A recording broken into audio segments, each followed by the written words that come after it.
unadulterated sin. Like warm brandy on a cold night.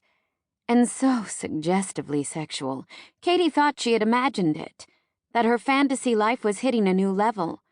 But then she came to realize two startling facts. One, her inner voice had never spoken with a raspy masculine accent before.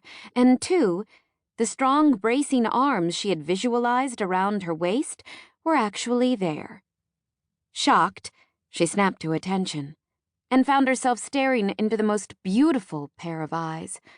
Eyes that were pale blue, almost crystalline, and aglow with knowing, wicked promise. Eyes that belonged to a man, not a statue. Katie gasped with a combination of disbelief, fascination, and mortification.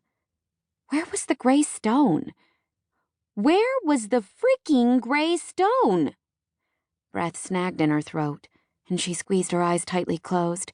When she refocused, everything would be back to normal. She was sure of it. She was, after all, a mostly sane person. Yes, she experienced moments of madness, like kissing the statue, for instance, but those moments always passed.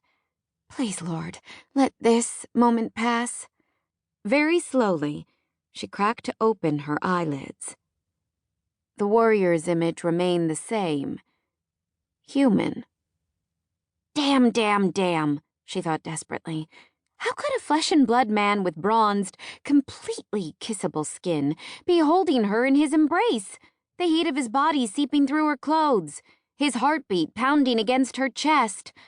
Oh, God, the moon suddenly seemed brighter, the air thicker. You're... Mystified, she struggled to form a coherent sentence. There was an explanation for this. She had only to ask. But when she opened her mouth, only one word formed. How? He withdrew his arms from her waist, looking bewildered. He slowly moved his body this way and that, stretching and twisting each vertebra of his back as if for the very first time. And then, Lord above, he smiled. A devastating smile that revealed even white teeth and sent waves of sexual heat straight to her core. I've owned this property for 2.5 weeks, and I've walked through this garden almost every single day. You've been right here, hard and cold and stone. You're a statue, she babbled. I know you're a statue. Nay, Katya, I was a statue. Just then his eyes widened with joy? Awe? Disbelief? She wasn't sure which. Whatever the emotion, he appeared as if he had just realized the full extent of his proclamation. What the hell was going on? Katie's confusion grew with lightning speed. She needed to hear something intelligent and rational. Something believable, not, I was a statue.